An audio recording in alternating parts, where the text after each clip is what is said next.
topics and opinions expressed in the following show are solely those of the hosts and their guests and not those of W4CY Radio, its employees, or affiliates.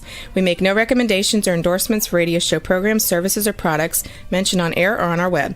No liability, explicit or implied, shall be extended to W4CY Radio or its employees or affiliates. Any questions or comments should be directed to those show hosts. Thank you for choosing W4CY Radio.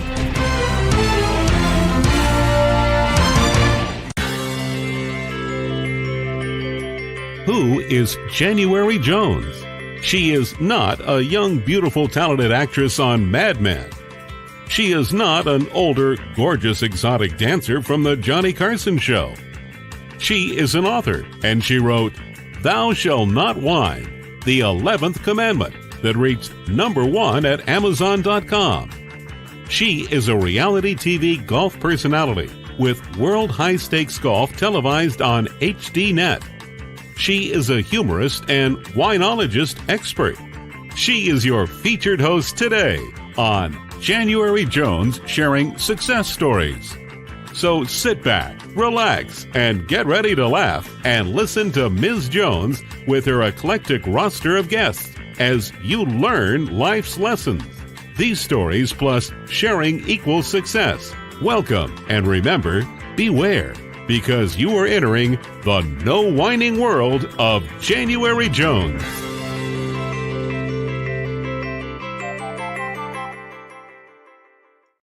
Hello, everyone. I hope you're having a wonderful, terrific day. I'm January Jones, and I'd like to welcome you to our podcast today. As you see, I'm wearing my glitter cowboy hat, my silver one, and it's because my new brand will be launching next month, and it'll be Glitter Granny Gifts.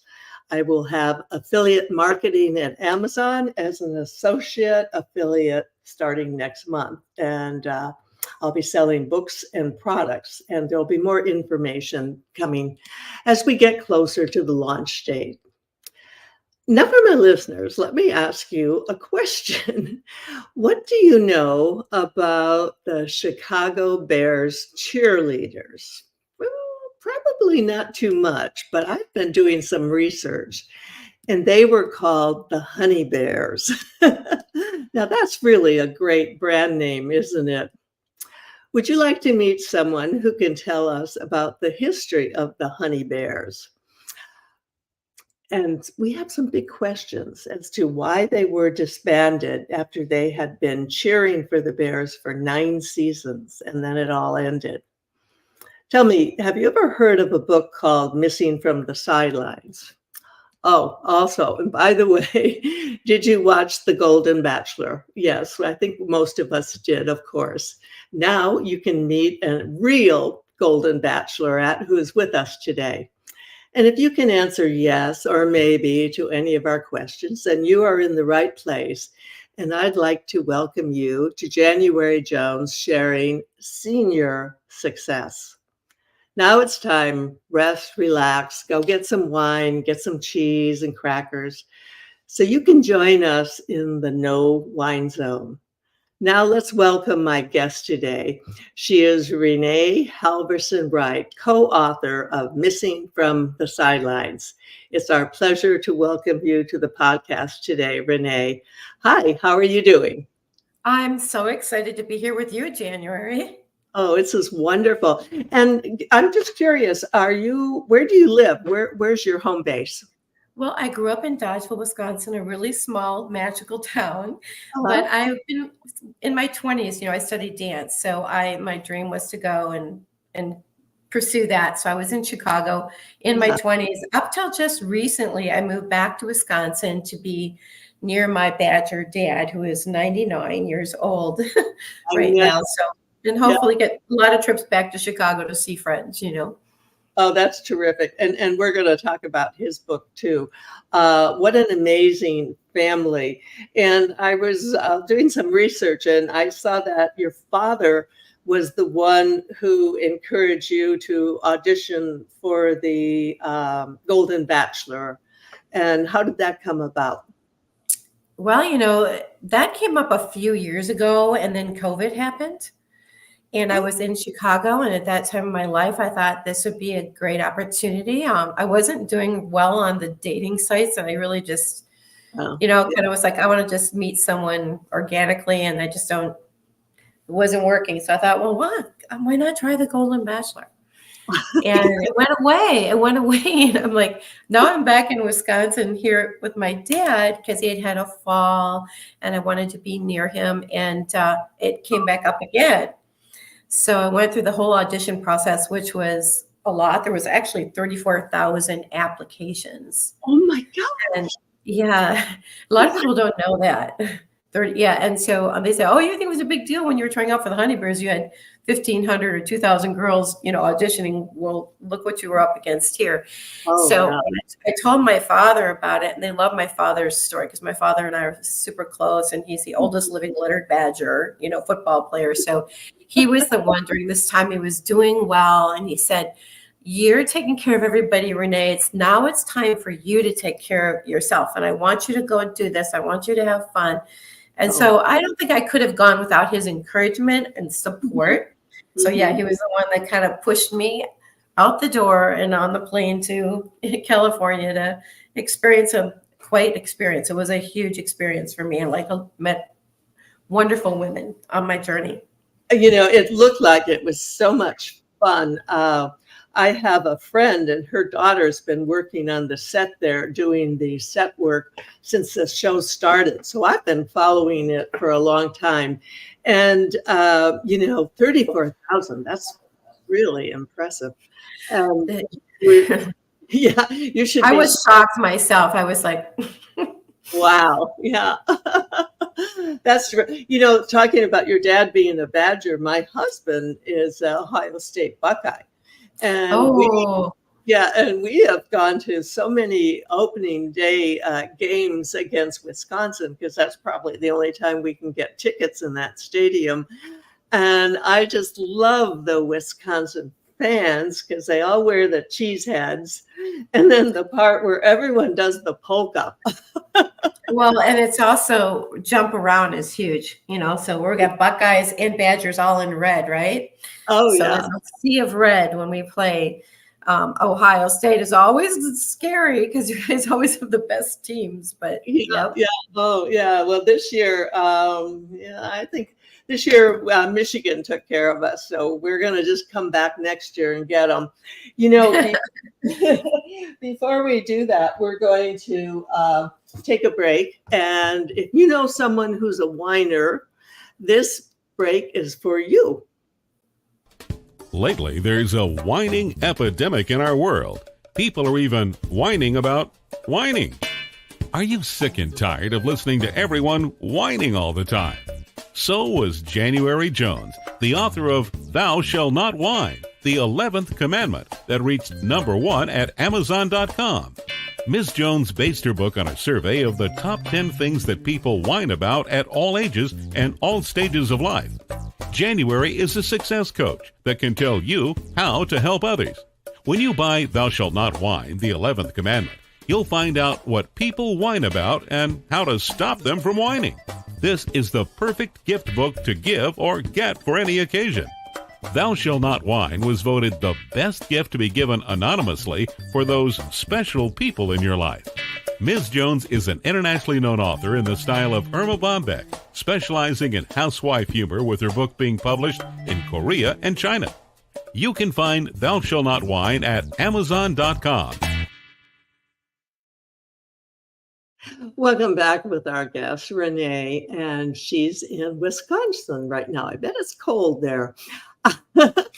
Now, before we go on, Renee, share your information and let our listeners know where they can get your book, and also give your dad's book a plug too. Okay. Well, my background was I was a dancer at the age of 4, and cheerleading was a huge part of my life. And one day there was an audition for the Chicago Bears. I was studying dance in Evanston, Illinois at Gus Giordano's, and it came out on the news, and I thought, oh, wow, would this be fun? Even though I'm from Packerland, I'm going to go to cheer for the Bears, hopefully. And making the NFL cheerleaders for the Bears. It was like such a dream come true. I really didn't think I'd have a chance at making the squad with, 1,500 plus other girls with numbers, all over. But we had to go through a huge process of auditions. So it started in 1977 and went through 1985 through the Super Bowl. Wow. And so, yeah, we had 9 seasons. And after, the Super Bowl, we were disbanded from the Bears. So what happened was George Hallis, who was the team owner, Papa Bear, he wanted Dancing Girls in 1977, and the team wasn't doing so well, and so he thought, I want something like Dallas. We need something, color on the sidelines. We need to do something to entertain our fans, and it was such a huge success. And, he said, as long as I'm alive, we're going to have Dancing Girls. He just loved the Chicago Honey Bears. And unfortunately, he passed away in 1983. So his daughter, Virginia McCaskey, became the team owner. She was not really into having Dancing Girls on the sidelines. She wanted to get rid of us, and she just didn't think it was, she thought it was, I guess, sexist and whatever. But so she just felt that she wanted to get back to the blood and guts of football, and we don't need these dancing girls. However, she couldn't fire us in 1983 because we had a contract through 1985 with our agent, A+ Talent. So happened to be 1985, the Super Bowl. We win the Super Bowl.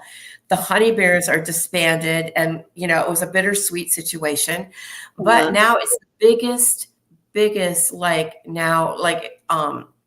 if you read our chapter 13, my book ends in chapter 13, and it's called The Curse of the Honey Bears. So a lot of Bear fans believe this curse because the Bears have not won a Super Bowl since the Chicago Honey Bears were disbanded. So until they bring us back in Soldier Field, a lot of people feel that the Bears will not win a Super Bowl. So it's been kind of a fun thing, but I did end my book in chapter 13 because you be the judge, so it's been kind of fun. Well, I have been the judge, and that's like that longtime curse of the Bambino, which the Boston Red Sox, they finally broke the curse. Do you think there's chances? Is the McCoskey family still the owners, or who owns the Bears now? Yes, and Virginia's, I think she's 100. God bless her, though. Yeah, but I think that eventually, maybe one day, they'll bring back some. I think, come on, cheerleaders on the sidelines in white boots versus boys running with flags down the line is not going to. Yeah, I think people really enjoyed seeing the dancing, and a lot of us were just cheerleaders through high school and college, and I grew up in a sports family, so obviously my father playing football. It's been my life. I mean, I love football. I still, my life is around football to this day. So, yeah. And, we have a granddaughter who has studied ballet since she was 4 or 5. And at high school, they had, and it's very popular now, most every high school has a dance team. And basically, these gals practice and rehearse. And then they go out during halftime and they do a show that is just, practically, in my opinion, professional caliber, because they practice probably as much and as hard as the football team does. And this is what the fans like. This is what they want. Don't you agree? Oh, well, they like the entertainment. Yeah, especially if their team's not doing well. They have to have something to cheer about, right? So, yeah, I think we had practiced 3 times a week, sometimes even more, that we had to be at. And we also back then had weigh-ins before games. You can't do that now, right? But I remember having to make those weigh-ins, putting a towel under my bathroom door and trying to sweat before weigh-in night, and because you could get replaced by an alternate if you didn't fit into your uniform or you're not looking the way you were supposed to look. So things were really different back there, and a lot of stressful, you had to know your dance, you had to learn your dance, and you also had to keep yourself in good shape. And there was a lot of work. Speaking of weigh-ins, in ancient history, I flew as a stewardess for Eastern Airlines, and we had to weigh in before every trip. And I mean, and they could never get away with that now, but we had to weigh in. We had to have a certain color nail polish. Our hair had to be a certain way. Oh, and like 120 pounds, we had to wear girdles. Can you imagine? And they would check. Yeah. I mean, it's very similar. And I know a lot of the Chicago Honey Bears, a lot of them were also airline stewardesses as well. Yeah. Now, when you were a honey bear, and this also goes for when you were a Golden Bachelor, how much did the honey bears pay you? Oh, I think it was a whopping $15. So that was enough to clean our uniform. Okay. So, but I have to, what we did is when we had an agency with A+, Sharon Cooper, she would book us out. So we would make money doing, different, we had a dance team, a talent team. So we were getting paid for promotions. And we also did so many charities, and we still do today. Charities. We're very much involved with that. And to this day, that's always meant a lot to us. And it's a way to get together with each other. So basically, the Chicago Bears, they don't have cheerleaders or a dance team. Are they the only team that doesn't have one? I believe there's like 6 other teams that do not have cheerleaders. Some have brought them back. I'm not exact sure, but it's around that. Most of them all have cheerleaders. That's hard to believe, that they don't have them, because once the Dallas Cowboys hit the field, it was just a phenomenon that took over the whole country. Let me ask you about, you write about Sharon Cooper and the talent agency, and thank God she came along to help your careers. Oh, yeah. She was such a important part of us, and she had a huge talent agency, basically models. So when she took on cheerleaders, it was a whole new environment for her. I have to mention, though, Ma Bear is our coach, Kathy Kaur. So she is still a very important part of all of our lives today. And she was, she was the one that coached us, and our choreographer. I did a lot of choreography as well as the other girls too. But Ma Bear, we call her today, Ma Bear, Kathy Kaur, and Sharon Cooper. And even in the beginning, Corinne Neerman, who was, the Bears assistant, she was very much involved with the Chicago Bear cheerleaders, along with Papa Bear Ellis. Oh, wow. Yeah. And you need that kind of support. And that's amazing. Now, do the Honey Bears, are you close? Do you get together? Oh my God, we have a sisterhood. And what really bonded us was the book. And we were, when, disbanded, they were always like, what happened to the Honey Bears? Where are they? And then, so we were always asked on TV shows like the You and Me and the Jam Show and WGN. They've always followed up with us. And so and I thought, oh my gosh, they keep bringing us on every year. Maybe it's time we write a book. And so that's how I started to write the book. And I thought, I'll do this like in 6 months to a year. It was 4 years in writing. And it was 85 some people in this book on top of, so what this did is it brought all of them from the years of 1977 through 1985, Chicago Bear cheerleaders together that we might not have known each other, but because of the book, now we are close knit family. And we, like I said, we do book signings and charity. And, Coach Mike Ditka is in our book, and his wife, he showed up at our book signing that was at Ditka's restaurant. People flew in from all over to be at this book signing. And so it was very exciting. And today, yes, we talk all the time. We have a special page on Facebook, and we're super, super connected. Good. That is so wonderful to hear. Right now, we're going to take a break. And if you're still wondering 60 years later who killed Kennedy, here's a theory you might consider. Let me ask you a question. Are you still wondering who killed Kennedy? Over 50 years later, the assassination is still a mystery. It is unfinished business for our country. Now, get ready for a theory that you've never heard before, but will make more sense than any other conspiracy theory that you've ever heard in the past. January Jones speaks the unspeakable in her book, Jackie, Ari, and Jack, The Tragic Love Triangle, connecting Jackie and Aristotle Onassis romantically prior to JFK's assassination. Did you know that Ari was Jackie's guest in the White House during the JFK funeral? He was the only non-family member who was invited by Jackie to stay there during the funeral. Aristotle Onassis was one of the wealthiest men in the world, with the means, the motive, and the money to order an assassination that was the perfect crime of the last century. Ari needed class, and Jackie needed cash. They were perfect for each other. Now, what is Camelot? It is but another tragic love triangle.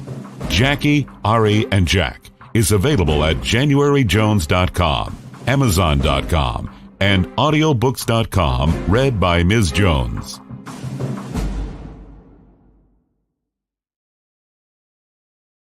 Welcome back with another co-author of a very controversial story, book. I'm sure in Chicago it is still controversial, and I'm sure that people are still debating this issue. Now, you did 9 seasons.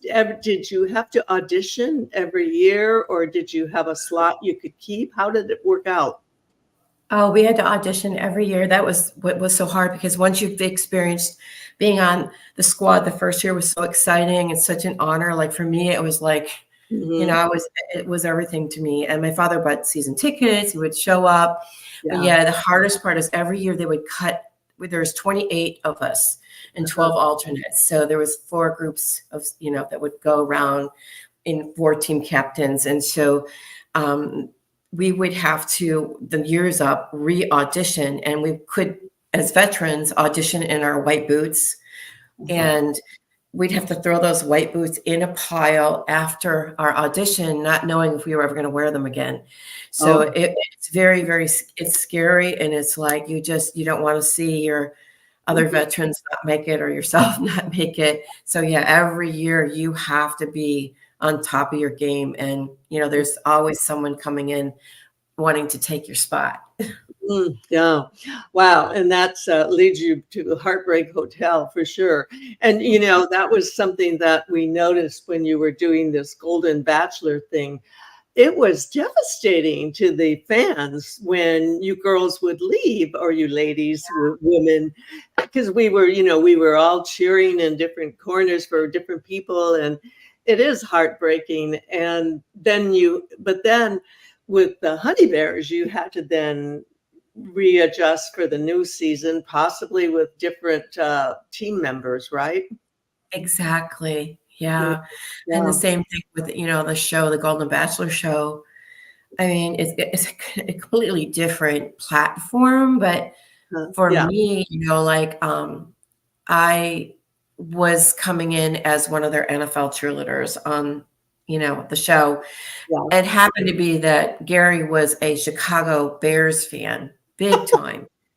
So I wore my tracksuit that never really got explained on the show. So everyone's like, why is this woman? And like, the tracksuit's pretty famous now. The girl, whatever happened to that girl in that tracksuit? Because no one really got to see me talk to him and say, or know that he was a Chicago Bears fan.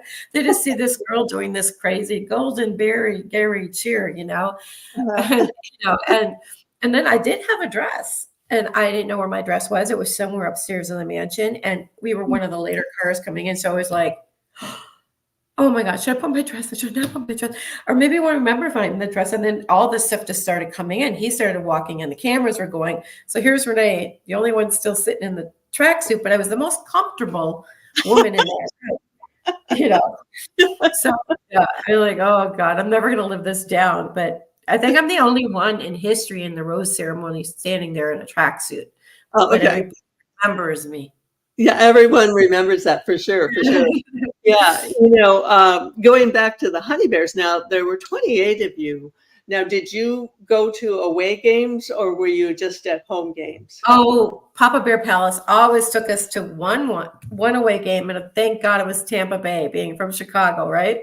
Oh, wow. So that was a treat. We would go to Tampa Bay every year, and go to Disney World, hang out. We were just everywhere, and just met the Tampa Bay cheerleaders, and we had a blast. We just love going to Tampa. We have a lot of good, funny memories of going to Tampa Bay.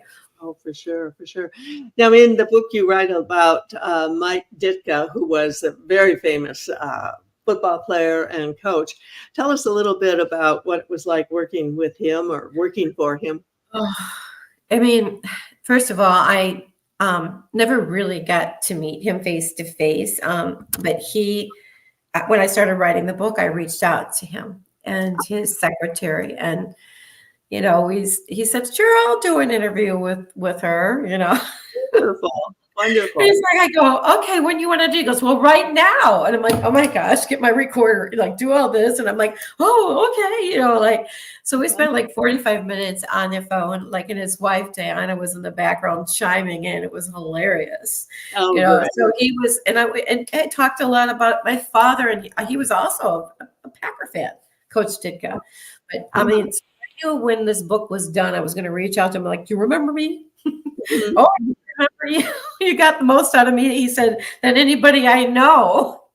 So he did show up, and I said, "Of course, we're going to do our book signing and our release party at your restaurant, in Chicago." So he showed up and signed autographs, and it was just a huge event, and we were really honored that he did that. He didn't have to do that, a stand-up guy. Yeah, he was just a wonderful guy. That's so nice to hear that the people you think are going to be so great, when you talk to people in real life, they really are. That's wonderful. Let me ask you a question about uniforms and what you wore, because there's been a lot of controversy after the Me Too movement, and as far as women's rights and women's dress. Did they have that kind of problem when you were a honey bear? Well, I mean, that's kind of why I think we were disbanded, is just but our uniforms we didn't show our midriffs, we had a full little jumpsuit thing, Mm-hmm. and many of the games we had to wear our warm-ups, because it was freezing cold up, but then we would get booed by the fans, What's those things? So yeah, that was I think I look back now, I thought our uniforms were pretty conservative, Yeah. And especially with I was raised in Detroit, so I was cheering for the Detroit Lions along there, but those were cold football games. We used to go every Thanksgiving to watch the Lions play. It was a tradition, and we would freeze. So I can't imagine you being out there in shorts. You had to keep moving. Yeah. And we would wear 2 or 3 pantyhose over us, and just get in the locker room and, stand on top of the radiators, trying to warm up our feet. And they're like, "Oh, if you don't want to go out, you don't have to." But you know what? We loved to cheer. We were out there. We were out on the field, and the cold didn't stop us from being out there. Mm-hmm, mm-hmm. We loved what we were doing. Tell us a little bit what it was like when the team went to the Super Bowl.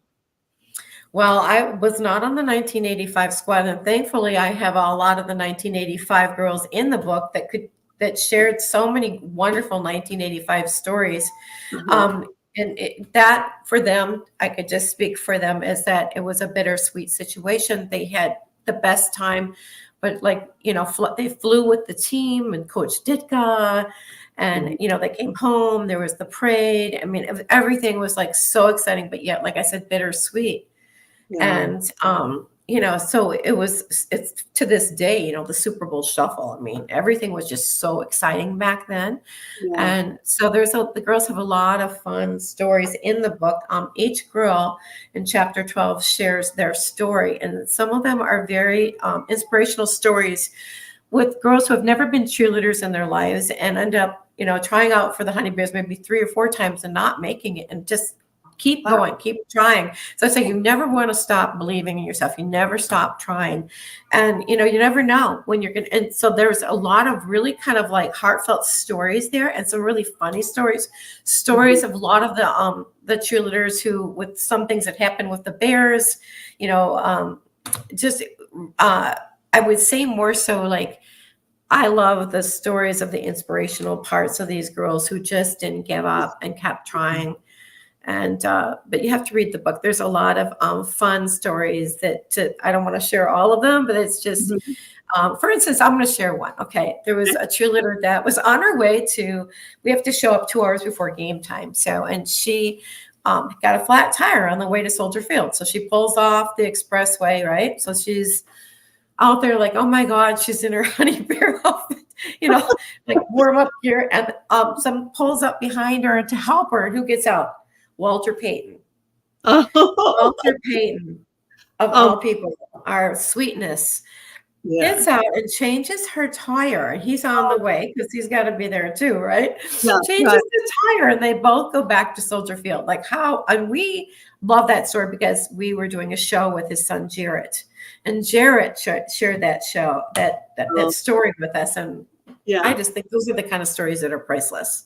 Yeah, that's wonderful. It's so good that you were able to reach out and that they all responded. Now, the season ended in 1985. And may I ask, what year did you write your book? I wrote the book, when did I start writing my book? Well, you said it took 4 years. 4 years, yeah. So 2018.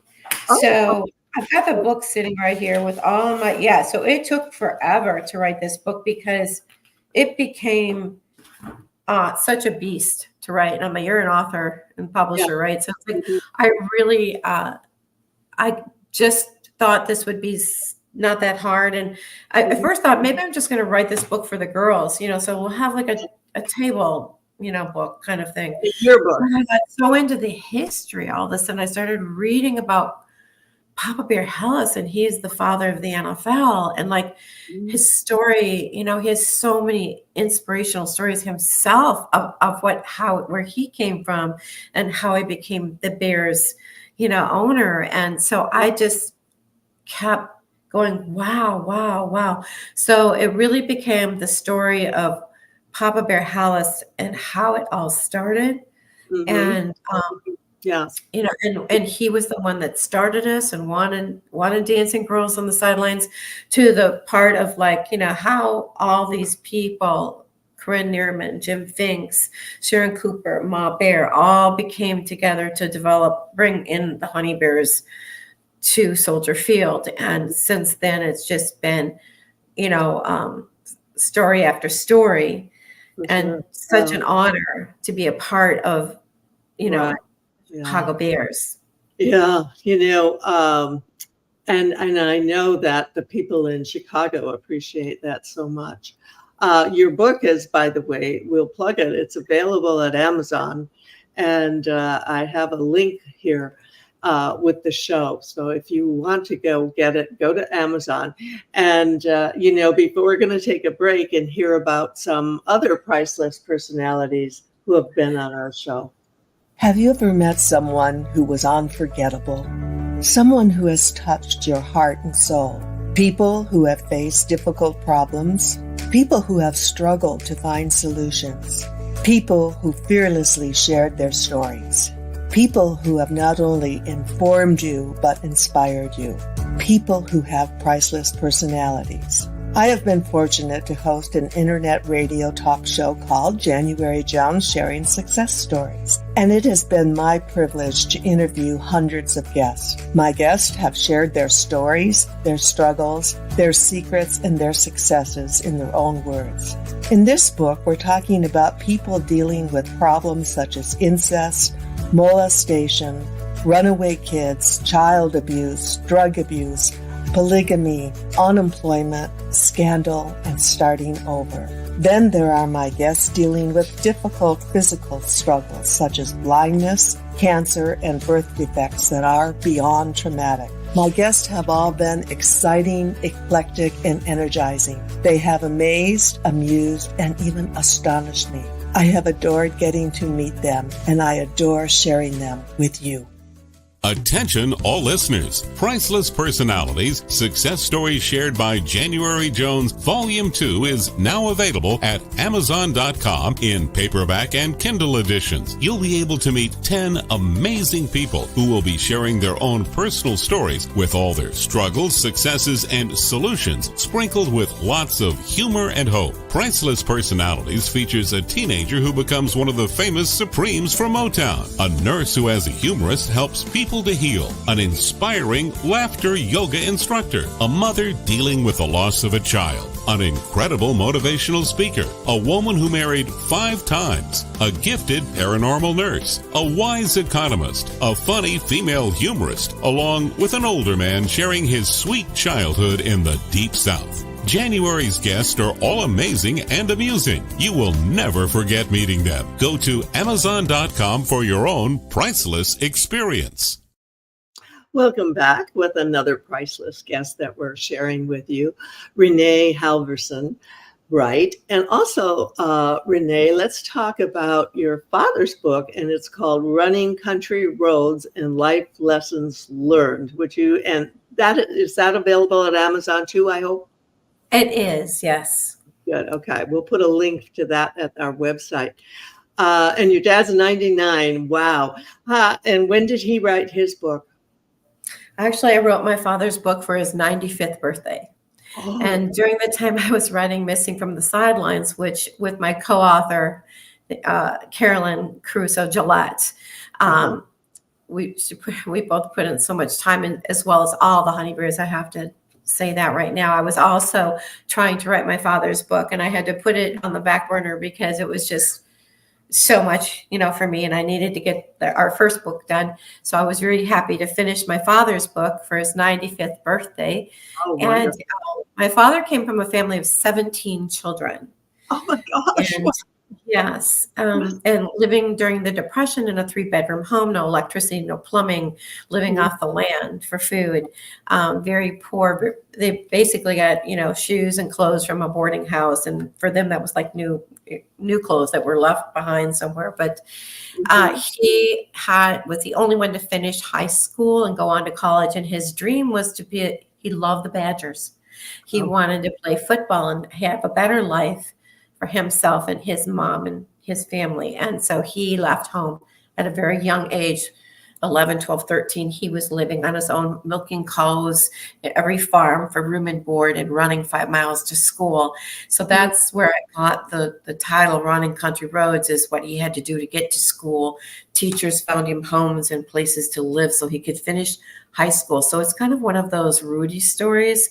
You want to read this to your children and to your grandchildren, because it's like a boy that just wanted to go to school, and get to a better place in life. And I was always admired my dad's life and what he, for Christmas, he might get an orange or share some colors or something with, everyone back there in the Depression went through that, but he went through so much in, World War II. And then he did get to play for the Wisconsin Badgers. And then he got sent off to World War II in between, and then came back to play in 1949.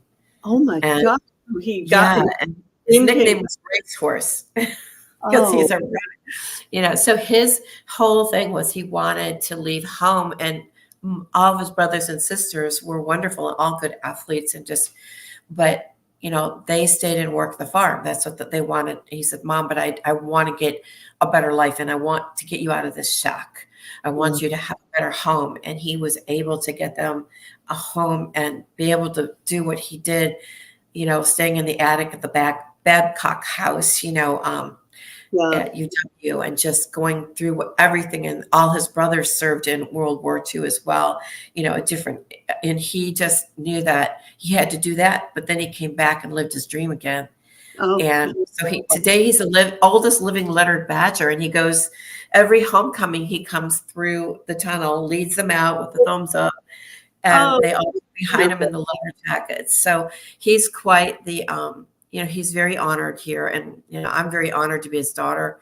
yeah. He helped me through cheerleading and dance. He was the one that taught me how to do my back walkovers and cheered me on. And he had me running in track, like behind the car. My mother's like, oh my God, so he was always the one that pushed me out to do things and help me through my life, because I have a brother that's mentally disabled and was not able to do a lot of those things. So I think I was trying to fulfill all these things, play basketball, do volleyball, track, all these things. But what he loved was my cheerleading. And that's why I think he was so proud of me when I became a Chicago Bear cheerleader, and then has always pushed me to follow my dreams. And well, from my experience, it's one of the most amazing things in life to be able to go to one of the Big Ten towns on game day, and especially on alumni game day, and everyone turns out, and it's a part of Americana that I just wish everyone could share in, because it's such a memorable experience. And I'm so glad your dad is so honored by all the other little Badgers. And I still take him to the games when I can. He goes in his little W jacket and he looks fabulous. I mean, he's gone through 2 hip replacements, broke a femur 3 years ago, and 7 hours of surgery, 70 stitches. And they're like, we don't know if your dad's going to walk again. I go, you don't know who you're talking to. He's walking. Well, before we close out, let's just quickly touch on the Playboy scandal and unbearable moments. We just have 3 or 4 minutes. Could you share 1978. Wow, my first year that happened, and we were approached. First of all, it was supposed to be like the Bears and all of the other NFL teams knew that we were going to do something, but in a classic way, what happened was they reached certain women and got them to do other things. So it was a huge shock to all of us. I mean, even we had like a couple of girls that posed, without clothes. So we were devastated during that time, because we all looked at each other as like this hardcore cheerleading, next door girl kind of thing. And that kind of hurt our image. It hurt us in many things. And we had a lot of bookings and things like that for pennies and all kinds of things. Remember pennies back in the day. So we had lost some things from that. And it was really, really hard to go through. We didn't, I remember being in lockdown one night when we were cheering, reporters were everywhere, and they had to lock the doors because everyone was trying to find out who on our team, who on our squad, posed. And sadly, in some of these situations, some of the teams got totally disbanded. Every cheerleader. So we didn't. But of course, those girls were fired after that happened. But it was a huge thing in 1978. Oh, for sure. Yeah. Now it would be just a blink, and now it wouldn't be anything. And, in those days, being a cheerleader, a honey bear, or being a stewardess, that was like a nice version of the Playboy bunnies. That was acceptable, to be a cheerleader, a honey bear, a stewardess. And then I can see why that would have been a really horrible scandal. Well, we had 77, I think there was 4 or 5 on 1977 where Playboy bunnies, they traded their cottontail in for pom-poms. So that Playboy was really big in Chicago back then. They had the whole Playboy mansion and everything was going on. So. Oh my God. Well, no, I have to ask you, I'm going to close out. I have to ask you a question I ask everyone. If you could invite someone living or dead besides me to have dinner with you, who would your guest be? My mom. Oh, wonderful. Wonderful. Yeah, I lost my mom in 2000. And so I would love to be able to be able to share. That's one of the best answers. And I'm sure your dad would go to that too. And it almost brings tears to my eyes. Okay, guys, now my 80-year-old thought for the day. One of the nicest things about being 80 is that when people ask you to do things for them or with them, now you are so decrepit enough that you can actually say no whenever you feel like it. But I'll tell you also, it's more fun to say yes. So for now, thank you for entering the No Whine Zone with Renee and I. Please share our stories and our show with everyone you know. Remember, you need to stop whining and then start smiling. And if that doesn't work, then you can just start eating chocolate. Lots and lots of chocolate. Signing off from the soon-to-be Glitter Granny. Thank you, Renee, and I hope you'll come back and visit with us again. Thank you. I would love to. It's really been fun. And I'm so honored to be able to get to know you. Oh, we've loved having you. To our listeners, take care and stay safe until we meet again. We want to thank you for listening to January Jones Sharing Success Stories. Always remember Ms. Jones' personal mantra, if you can think it, you can do it. That's what all of our guests have done with their lives, and so can you. You are the ultimate success coach in your own life.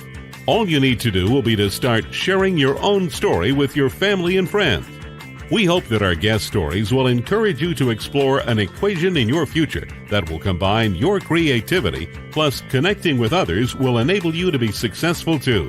Always remember, your passion plus your purpose will equal prosperity as you explore the wonderful world of January Jones.